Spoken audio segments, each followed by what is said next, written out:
বৃষ্টি সারপ্রাইজ।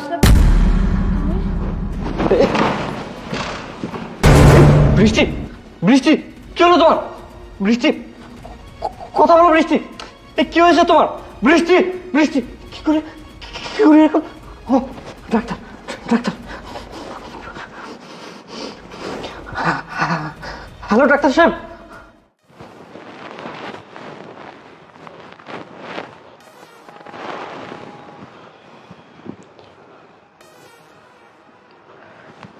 আশা সাহেব, আপনি একটু বাইরে আসেন। আচ্ছা ঠিক আছে, চলুন। ম্যাডাম, আমার স্ত্রীর গুরুতর কিছু হয়নি তো? না না ভাইয়া, আপনার স্ত্রীর তেমন কিছু হয়নি। আর আপনার তো এখন মিষ্টি খাওয়ানোর উচিত। মিষ্টি খাওয়ানো উচিত মানে? আমি তো আপনার কথার আগে মতো কিছুই বুঝতেছি না। হ্যাঁ, আপনার জন্য একটা গুড নিউজ আছে। আপনার স্ত্রী প্রেগনেন্ট, আপনি বাবা হতে চলেছেন। আমার স্ত্রী প্রেগনেন্ট? ভাইয়া, আপনার তো খুশি হবার কথা, আপনাকে এত বিষণ্ণ লাগছে কেন? না ম্যাডাম, আমি ভীষণ না, আমি অনেক খুশি। আচ্ছা ম্যাডাম, এই নিন আপনার ফিস। ভাইয়া, আপনার স্ত্রীর একটু খেয়াল রাখবেন। অবশ্যই, আপনাকে ধন্যবাদ। ধন্যবাদ। আচ্ছা ঠিক আছে। কি ব্যাপার, ডাক্তার ম্যাডাম কি বলে গেল? আমার স্ত্রী প্রেগনেন্ট মানে? এটা কিভাবে সম্ভব? আমি তো 4 বছর হলো প্রবাসে থাকি, তাহলে আমার স্ত্রী অন্তঃসত্ত্বা হলো কিভাবে? তার মানে আমার স্ত্রী কি অন্য কোনো ছেলের সাথে সম্পর্কে জড়াইছে? দিনের পর দিন সে কি আমাকে ঠকাচ্ছে? এটা তো হবার কথা না, কারণ আমার স্ত্রী আমাকে অনেক ভালোবাসে, আমিও আমার স্ত্রীকে অনেক ভালোবাসি। আমার স্ত্রী আমার কাছে যখন যেটা আবদার করে, আমি তো তার সামনেই সেটা হাজির করে দিচ্ছি। তাহলে আমার স্ত্রী কেন অন্য ছেলের সাথে সম্পর্কে জড়াবে? না না, আমার মন বলতেছে এখানে কোনো রহস্য আছে। আমাকে এখন একটা কাজ করতে হবে। আমাকে রুমে গিয়ে স্বাভাবিক থাকতে হবে এবং আমাকে এটা দেখতে হবে এখানে বিষয়টা কী চলতেছে।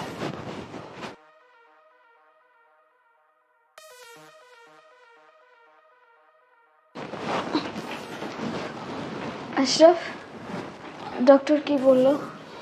ডক্টর বলল কোনো টেনশনের কারণ নাই, তুমি আমাকে নিয়ে অতিরিক্ত টেনশন করছো তো, এই জন্য মাথা ঘুরে পড়ে গেছো। ও আচ্ছা, আমি আবার ভাবলাম কি না কি।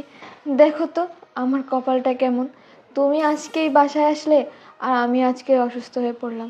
কোথায় আমি তোমার সেবা যত্ন করব, তোমাকে রান্না বান্না করে খাওয়াবো, তা না আমি নিজেই অসুস্থ হয়ে বিছানায় শুয়ে আছি। যাই হোক, বাদ দাও, তুমি অনেক কষ্ট করে এসেছো, ফ্রেশ হও, একটু রেস্ট করো, আমি তোমার জন্য একটু নাস্তার ব্যবস্থা করি। আচ্ছা ঠিক আছে। আচ্ছা।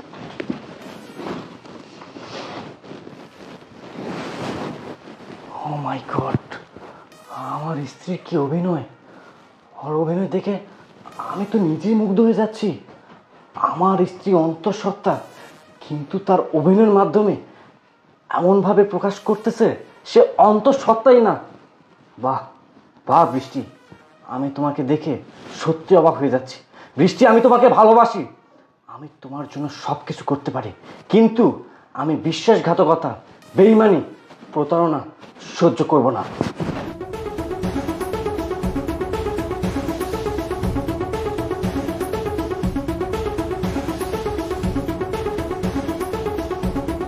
হ্যালো, হ্যাঁ জান, শোনো না, একটা তো অনেক বড় বিপদ হয়ে গেছে। হঠাৎ করে আমার হাজবেন্ড প্রবাস থেকে দেশে চলে আসছে, এই যে আজকে সকালে। এখন আমি কি করব বলো তো? আর দেখো, তুমি ভালো করেই জানো যে আমি প্রেগনেন্ট। এখন এই বিষয়টা যদি কোনোভাবে আমার হাজবেন্ডের কানে যায়, তাহলে তো আমার সংসার নষ্ট হয়ে যাবে। না না, আমি না কোনো রিস্ক নিতে চাই না। তুমি আমার কথাটা মনোযোগ দিয়ে শোনো।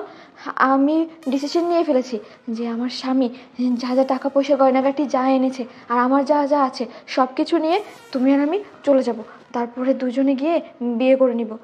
এখন তুমি কি বলো? আচ্ছা ঠিক আছে, কিন্তু যা করবে খুব সাবধানে করবে, ঠিক আছে? আচ্ছা ঠিক আছে, শোনো, তাহলে আমি বিকেলের ভিতরে সব কিছু নিয়ে 17 নম্বরের ব্রিজে থাকবো, তুমি তাড়াতাড়ি চলে এসো, কেমন? ওকে, আমি চলে আসছি। আচ্ছা ঠিক আছে, আমি রাখছি এখন, বাই, পরে কথা হবে। আশরাফ, পানি। কি ব্যাপার, ঘুমিয়ে গেছে? হ্যাঁ তাই তো, মুখ যখন ঘুমিয়ে গেছে এটাই মোক্ষম সুযোগ আমার বেরোনোর। যাই।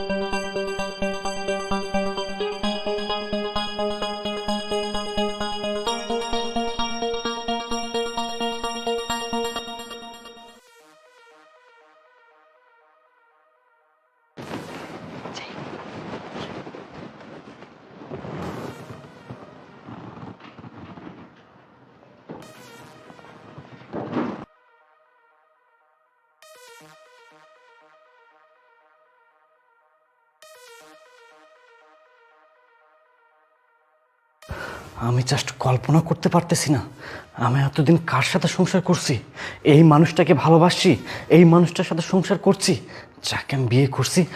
ভিলেন যত শক্তিশালী হোক না কেন, সিনেমার শেষ দৃশ্যে ভিলেন নায়কের কাছে পরাজিত হবে, এটাই স্বাভাবিক।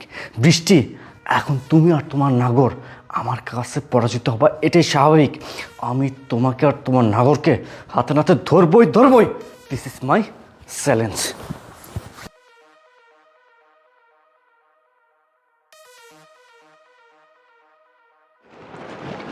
আরে এই, তোমার আসতে এতক্ষণ সময় লাগে? আমি কতক্ষণ ধরে তোমার জন্য ওয়েট করতেছি। আরে আর বলো না, বাসায় সব কিছু ম্যানেজ করে আসতে আসতে একটু লেট হয়ে গেল। এই, টাকা পয়সা সোনা দানা সব কিছু এনেছো তো? আর হ্যাঁ বাবা, এই ব্যাগে সব কিছু আছে, এগুলো আনতে গিয়েই তো এতটা লেট হলো।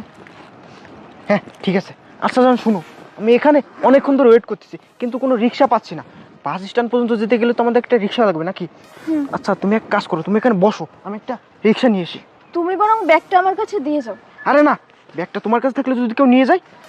আচ্ছা ঠিক আছে, তাহলে যাও, তাড়াতাড়ি এসো কিন্তু। আচ্ছা ঠিক আছে, তুমি বসো এখানে।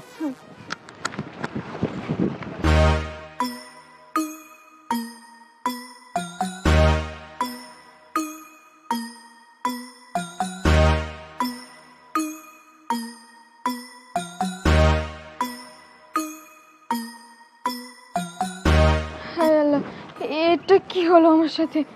ও এখন আসছে না কেন? আর ওর ফোনটাই বা কেন বন্ধ? তার মানে কি ও আমাকে ঠকালো? ও কি আর আসবে না? না, ও আর আসবে না।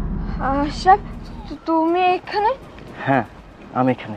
কেন, আমাকে দেখে অবাক হয়েছ? না না, তেমন কিছু না, কিন্তু তুমি এখানে কিভাবে?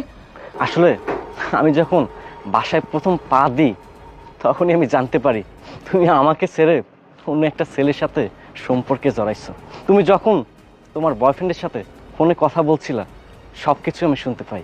ইভেন তুমি যখন আমার সকল টাকা পয়সা স্বর্ণ অলংকার নিয়ে তোমার বয়ফ্রেন্ডের সাথে পালিয়ে আসতেছিলা তখন আমি সব কিছু দেখতে পাই, কিন্তু আমি তোমাকে তখন কিচ্ছু বলিনি।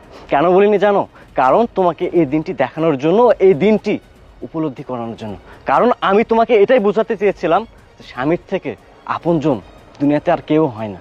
বৃষ্টি, তোমাকে একটা কথা বলি, যদি কোনো ছেলে কোনো বিবাহিত মেয়ের সাথে সম্পর্কে জড়ায় তখন বুঝতে হবে সেখানে কোনো স্বার্থ আছে। শুধুমাত্র স্বার্থ উদ্ধার করার জন্যই সেই ছেলেটি ওই বিবাহিত মেয়ের সাথে সম্পর্কে জড়ায়। বৃষ্টি, আমি তোমার জন্য কি করি নাই, কি দিনে আমি তোমাকে বলো তো, যে আমার অনুপস্থিতিতে তুমি এমন একটা কাজ করলা যে মানুষটা তোমাকে সুখী করতে গিয়ে দেশের মায়া ত্যাগ করে প্রবাসের মাটিতে দিনের পর দিন, মাসের পর মাস, বছরের পর বছর হাড় ভাঙা পরিশ্রম করতেছে। সে মানুষটাকে ঠকাতে তোমার বিবেকে এতটুকু বাধ্য না? আমি তোমাকে বিশ্বাস করি, ভালোবাসি, কিন্তু ভালোবাসার প্রতিদান হিসেবে তুমি যে আমাকে এত বড় একটা উপহার দিবা সেটা আমি তোমার কাছে আশা করিনি। ভালোবাসতাম, কিন্তু ভালোবাসার প্রতিদান হিসেবে তুমি যে আমাকে এত বড় একটা উপহার দিবা সেটা আমি তোমার কাছে আশা করিনি। বৃষ্টি, তোমার মনে আছে তুমি বিয়ের পর থেকে সব সময় আমাকে একটা কথা বলতে, প্রবাস জীবন কষ্টের কি না? খেয়াল করে দেখেছো আমি সব সময় তোমাকে একটা কথা বলতাম, আরে ধুর, প্রবাস জীবন কষ্টের না। সত্যিটা শুনবা, প্রবাস জীবন এতটা কষ্টের তোমরা যারা দেশে থাকো একটা দিন যদি দেখতা ঘুমাইতে পারতে না জানো। টানা 16 ঘন্টা 18 ঘন্টা আমাদের কাজ করতে হয়। বাসায় যখন যাই গিয়ে নিজের হাতে রান্না করে খেতে হয়, তার উপর দিয়ে না কুকুরের মতো ব্যবহার করে আমাদের বস আমাদের সাথে। তারপরও এত পরিশ্রম করি কেন জানো? শুধুমাত্র পরিবারের জন্য, ফ্যামিলির জন্য, তোমার মতো ভালোবাসার মানুষদের জন্য। আমি বিশ্বাস করো প্রবাসের মাটিতে সব সময় তোমার কথা ভেবেছি, আমাদের পরিবারটার কথা ভেবেছি। কারণ এই দুনিয়াতে আমার তো আপনজন বলতে তুমি ছাড়া আমার কেউ নাই। আমি সব সময় তোমার কথা ভেবেছি, আমাদের ভবিষ্যতের কথা ভেবেছি, আমাদের সংসারটা কিভাবে ভালো থাকবে সেটাই ভেবেছি। অথচ বৃষ্টি, তুমি আমাকে ছেড়ে অন্য একটা ছেলের সাথে সম্পর্কে জড়াইছো। বৃষ্টি, একটা জিনিস মনে আছে তোমার? আমি গতবার যখন দেশে আসছিলাম তখন কিন্তু এই ব্লেজারটাই পরে আসছিলাম। দেখো, আবারও সেম ব্লেজারটাই পরে আসছি। কেন পরে আসছি জানো? মন চাইলেও আমাদের অনেক কিছু কিনতে ইচ্ছা করে প্রবাসের মাটিতে, কিন্তু আমরা সেগুলো কিনি না। কেন কিনি না জানো? শুধুমাত্র এই পরিবারের জন্য, তোমার মতো ভালোবাসার মানুষের জন্য। আমার মতো হাজারো প্রবাসী, লাখো কোটি প্রবাসী পৃথিবীর বিভিন্ন প্রান্তে ছড়িয়ে ছিটিয়ে আছে, তারা দেশে আসতে পারে না। কেন আসতে পারে না জানো? কারণ তারা যদি দেশে আসে তাহলে দেশের মানুষগুলো কিভাবে ভালো থাকবে, কিভাবে আনন্দ থাকবে। শুধুমাত্র এই চিন্তা চেতনার জন্যই প্রবাসীরা দিনের পর দিন, মাসের পর মাস, বছরের পর বছর প্রবাসের বাড়িতে পড়ে থাকে। জানো বৃষ্টি, আজকে আমার ভীষণ কষ্ট হচ্ছে এই ভেবে যে মানুষটার জন্য আমি আমার দু হাত দিয়ে অক্লান্ত পরিশ্রম করতেছি প্রবাসের মাটিতে, সে মানুষটা কিনা আমাকে ছেড়ে অন্য একটা ছেলের সাথে সম্পর্কে জড়াইছে। ইভেন আমার স্বর্ণ অলংকার, টাকা পয়সা যা কিছু আছে সব কিছু নিয়ে সে ছেলের সাথে পালিয়ে যাচ্ছে।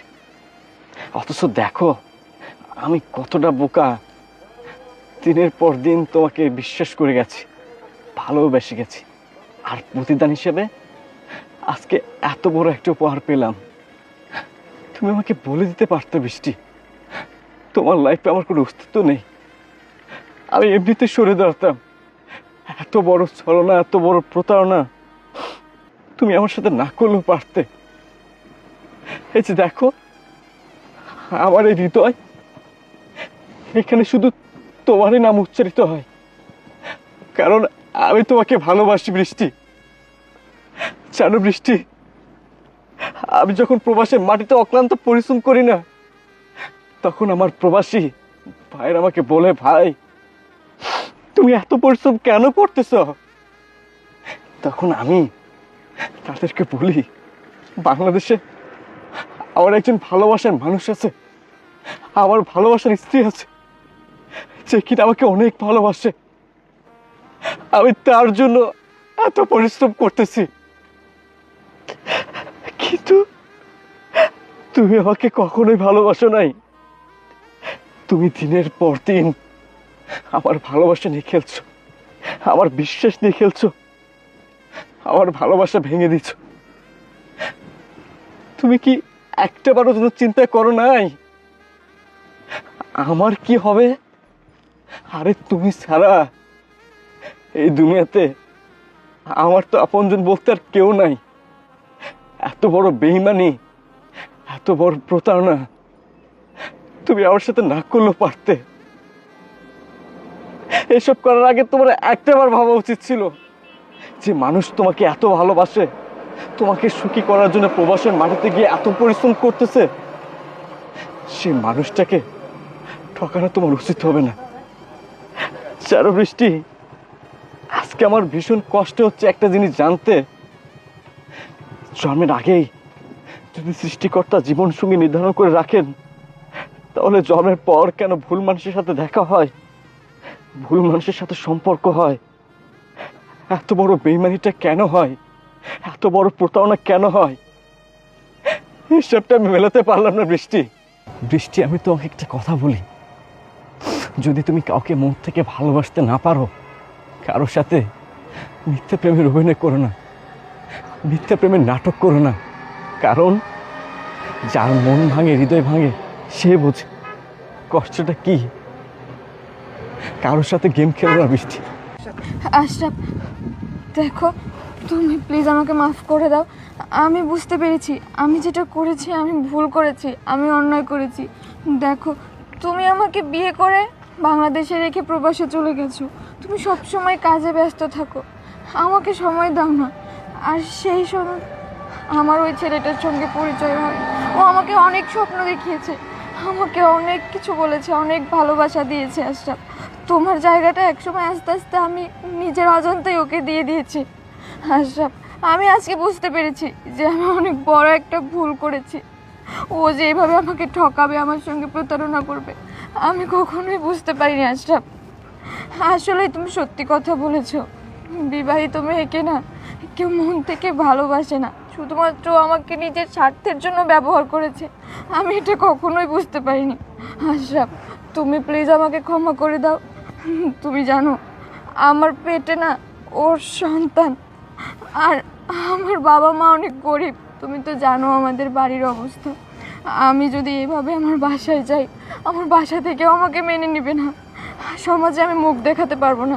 আশরাফ, তুমি তো আমাকে অনেক ভালোবাসো, তুমি প্লিজ আমাকে ক্ষমা করে দাও। আর তোমার টাকা পয়সা গয়নাগাটি আমি সব কিছু না ওই ছেলেটার হাতে তুলে দিয়েছিলাম। বৃষ্টি, তুমি চুপ থাকো, আমি সব জানি। ওই ছেলে টাকা পয়সা স্বর্ণালঙ্কার নিয়ে পালিয়ে যেতে চেয়েছিল ঠিকই, কিন্তু আমি তাকে ধরে ফেলেছি, তাকে পুলিশে সোপর্দ করেছি। মানে কিভাবে? হ্যাঁ, আমি ওকে ধরে ফেলেছি। তুমি কি সবটা জানতে তাহলে? হ্যাঁ, আমি সবই জানতাম। আমি এটাও জানতাম ওই বাচ্চা আমার না, ওই ছেলেরই বাচ্চা। কিন্তু এত কিছু জানার পরও শুধুমাত্র এই দিনটি দেখানোর জন্য, এই দিনটি উপলব্ধি করানোর জন্য তোমাকে আমি কিচ্ছু বলিনি। আসলে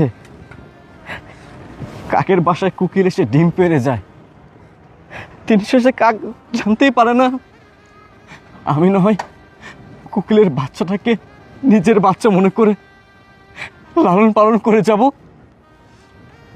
এছাড়া তো আমার আর করা কিচ্ছু নেই। তোমার কোনো দোষ নেই, সব দোষ আমার কপালের, সব দোষ আমার কপালের। যাওয়ার হয়েছে বৃষ্টি, চলো বাসায় চলো। আর তোমাকে যেহেতু আমি অনেক ভালোবাসি, তোমাকে আমি এতটাই ভালোবাসি, তোমার জন্য আমি সব কিছু করতে পারি। তোমাকে আমি ক্ষমা করে দিলাম, কিন্তু তোমাকে একটা কথা আবারও বলতেছি, এভাবে কারো মন নিয়ে, কারো হৃদয় নিয়ে খেলো না, কারোর সাথে প্রতারণা করো না, কারোর সাথে প্রতারণা করো না। আশরাফ, দেখো তুমি এভাবে আমাকে বলো না। আমি না আজকে একটা জিনিস দেখে ভীষণ অবাক হয়ে যাচ্ছি। একটা মানুষ এত ভালো কিভাবে হতে পারে? আমি এত অন্যায় করলাম, এত অপরাধ করলাম, তারপরেও তুমি আমাকে ক্ষমা করে দিলে, আমার সঙ্গে এত ভালো ব্যবহার করছো। আশরাফ, আমি কোনোদিন আর তোমার বিশ্বাস ভাঙবো না, তুমি বিশ্বাস করো। আমি এরপর থেকে ভালোভাবেই চলবো, আমি তোমার সব কথা শুনে চলবো। আশরাফ, আচ্ছা ঠিক আছে, চলো তুমি বাসায় চলো, বাসায় চলো।